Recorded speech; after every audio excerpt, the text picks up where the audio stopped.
In this recording, we're going to be looking at the parity of cycles inside Sn. We're going to start with a K cycle. So we'll let alpha be equal to A1 goes to A2 goes to A3 goes to all the way up to AK. And we've already seen in a previous video that alpha can be written as a product of two cycles that start with A1 goes to A2, A1 goes to A3, A1 goes to A4, and all the way up, and the last one in this product is A1 goes to AK.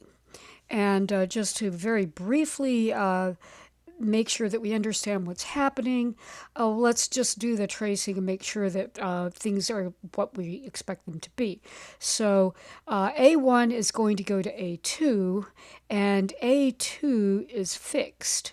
So what that means is that when we look at this product, we really do have A1 going to A2. And now we start thinking about A2. Well, A2 goes to A1, and then A1 goes to A3, and A3 is fixed by all of these guys. And so we know that A3 is going to, that A2 is going to go to A3. And we continue this same process, and we eventually get down to AK minus 1, AK minus 1.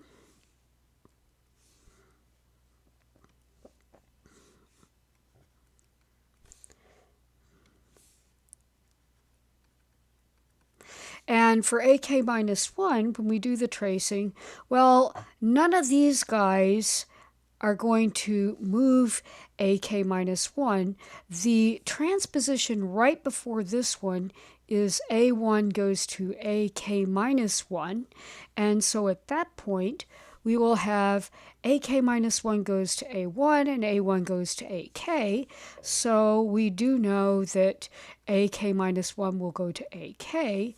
And when we do the tracing for what happens to AK, none of these guys changes AK, so AK goes to A1, and that will close the cycle. And obviously, these are the same. Now, for the parity of a cycle, all we have to do is count the number of transpositions in this particular product. So that's really what we're going to basically be doing, and that's easy enough to do.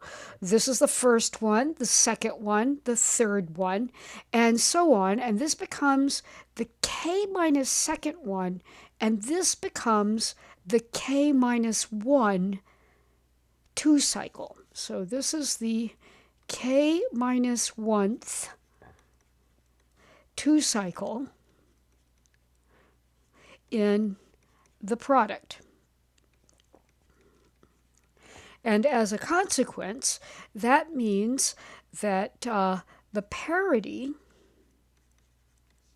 of alpha is equal to the parity of K minus 1, the number of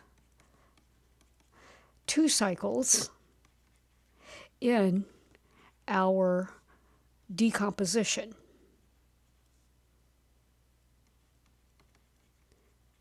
And what this basically means is that we have a very nice thing to put together.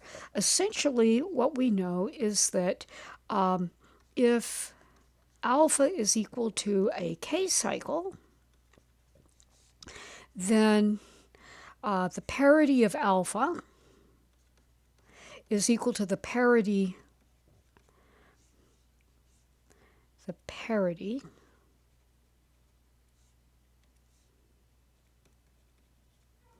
of K minus 1, and that says that K cycles are, let's see, I don't like that either, so that K cycles are even if and only if K is odd, and they are odd if and only if k is even.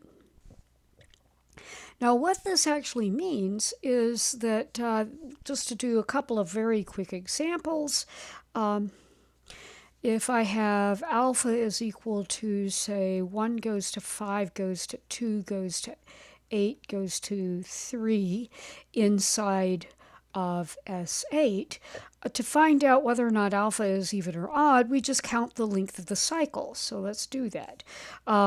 That's 1, 2, 3, 4. So let's see. And then we have to go back. So that's 5. The length of this guy is 5.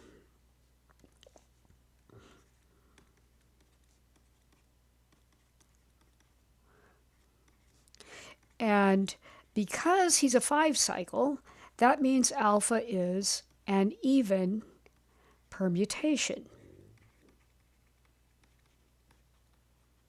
If I had beta is equal to 2 goes to 4 goes to 8 and back, that is also living, say, in S8. The length of beta is 3, so beta is a 3 cycle. So beta is an odd permutation.